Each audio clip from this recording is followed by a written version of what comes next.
கோபத்தினால பண்ணுற ஒரு தப்புக்கு அவங்க லைஃபே போயிடும் அப்படின்னு இப்போ அவங்களுக்கு புரிஞ்சிருக்கும். அவங்கள ஷோவை விட்டும் வெளியே அனுப்பிச்சிட்டாங்க. பாரு அண்ட் கம்ருதீன் இவங்க பண்ண ஒரு தப்புக்கு இவங்களுக்கு ரெட் கார்டு கிடைச்சிது அண்ட் நமக்கு நியாயம் கிடைச்சிது. அண்ட் கோபத்தினால பண்ணுற ஒரு தப்புக்கு அவங்க லைஃபே போயிடும் அப்படின்னு இப்போ அவங்களுக்கு புரிஞ்சிருக்கும். அவங்கள ஷோவை விட்டும் வெளியே அனுப்பிச்சிட்டாங்க. ஆனால் இப்போவும் நம்மள நிறைய பேர் அவங்கக்கிட்ட ரொம்ப கடுமையாகவும் வேர்பலி அப்யூஸ் பண்ணுறதை என்னால் பார்க்க முடியுது. அப்போ நம்ம பண்ணுற வேர்பல் அப்யூஸ்க்குலாம் ரெட் கார்டு இல்லையா?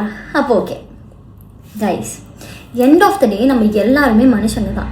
அண்ட் தப்பு பண்ணுறவன் தான் மனுஷன். ஏன்னா மனுஷன் தான் தப்பு பண்ணுவான். அந்த தப்புலேருந்து தான் அவனால் திருந்த முடியும். அதே மாதிரி தான் இதுவும். நாளைக்கே அவங்க பண்ண தப்பை அவங்க உணர்ந்து அதுலேருந்து பெட்டர் பர்சன் ஆகணும் அப்படின்னு அவங்க நினைக்கும் போது நம்ம அவங்களுக்கு டைம் கொடுக்கணும், ட்ராமா கொடுக்கக்கூடாது. நம்மளும் அவங்கள மாதிரியே அதே தப்பை பண்ணக்கூடாது. உங்களுக்கு புரியும்னு நினைக்கிறேன். இங்கே யார் தப்பு யார் சரின்னு ஒரு தராசு வச்சாங்கன்னா யாருமே மிஞ்ச மாட்டாங்க. நான் அவங்கள மட்டும் சொல்லலை, நம்மளையும் சேர்த்து தான் சொல்லலை. ஸோ அதனால ட்ரை டு பி கைண்ட்.